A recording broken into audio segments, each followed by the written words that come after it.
ஸ்டாலினிடம் மன்னிப்பு கேட்டார் விஜய். சற்று முன் த.வெ.க. தொண்டர்கள் அதிர்ச்சி. மதுரை பாரபத்தியில் நடைபெற்ற தமிழக வெற்றிக் கழகத்தின் 2வது மாநில மாநாட்டில் அக்கட்சியின் தலைவர் விஜய் ஆக்ரோஷமாக தொண்டர்கள் மத்தியில் பேசினார். அவர் பேசும்போது, வீரம் விளையும் மாமதுரை மண்ணை வணங்குகிறேன். மதுரை என்றாலே ஞாபகத்துக்கு வருவது சீறிப்பாய்ந்து யாருக்கும் அடங்காத அலங்காநல்லூர் ஜல்லிக்கட்டு தான். நம்ம வைகை ஆறு தான். அழகர் ஆற்றில் இறங்கும் வைபவமும் தான். மதுரை மீனாட்சி அம்மனும் தான். இந்த மண்ணோட உண்மையான குணம் உணர்வு பூர்வமான மண். இந்த மண்ணில் வாழக்கூடிய மக்களும் அப்படித்தான், உணர்வு பூர்வமான ஆட்கள். நான் இந்த மண்ணில் காலடி எடுத்து வைத்ததும் ஒரே ஒருவரை பற்றி தான் மனதுக்குள் ஓடிக்கொண்டே இருந்தது. சினிமா என்றாலும் அரசியல் என்றாலும் சரி, நமக்கு மிகவும் பிடித்தவர் புரட்சி தலைவர்தான். அவருடன் பழக எனக்கு வாய்ப்பு கிடைக்கவில்லை. ஆனால் அவரை மாதிரியே குணம் கொண்ட என்னுடைய அண்ணன் புரட்சி கலைஞர் கேப்டன் விஜயகாந்த் அவர்களோடு பழக எனக்கு நிறையவே வாய்ப்பு கிடைத்தது. அவரும் இந்த மதுரை மண்ணை சேர்ந்தவர்தானே, மறக்க முடியுமா?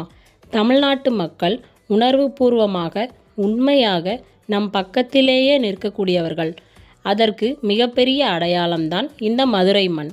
நம் தமிழக வெற்றி கழகத்தின் அரசியலும் அப்படித்தான். உண்மையான உணர்வு பூர்வமான நல்ல அரசியல், நல்லவர்களுக்கான அரசியல், நாட்டு மக்களுக்காக நல்லது மட்டுமே செய்யக்கூடிய அரசியல். நம்முடைய 2வது மாநில மாநாடு வாகை சூடும் வரலாறு திரும்புகிறது என பெயர் வைத்திருக்கிறோம். 1967, 1977 ஆண்டில் தமிழக அரசியலில் மிகப்பெரிய மாற்றம் நடந்தது. அதே மாதிரிதான் அடுத்த வருடம் 2026 ஆண்டு வரலாறு திரும்பப் போகிறது என உறுதியாக சொல்வதற்கான மாநாடுதான் நம்முடைய த.வெ.க. 2வது மாநாடு. மாநாட்டில் ஒலிக்கும் குரல் ஒற்றை தமிழ் மகனின் குரல் மட்டுமல்ல, ஒட்டுமொத்த தமிழ்நாட்டு மக்களுடைய குரல், ஒட்டுமொத்த தமிழர்களின் குரல். சினிமா என்கிற மாபெரும் கலை ஆயுதத்தின் வாயிலாக ஜாதி, மதம், இனம், பாலினம், மொழி கடந்து இந்த நாட்டின் மூலை முடுக்கெங்கும் ரசிகர்களாக இருந்து தோழர்களாக நம்முடன் பயணிக்கும் அனைவருடைய உரிமை குரல்.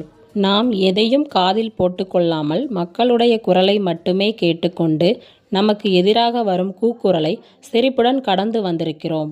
மாநாட்டில் ஒலிக்கும் குரல் ஒற்றை தமிழ் மகனின் குரல் மட்டுமல்ல, ஒட்டுமொத்த தமிழ்நாட்டு மக்களுடைய குரல், ஒட்டுமொத்த தமிழர்களின் குரல்.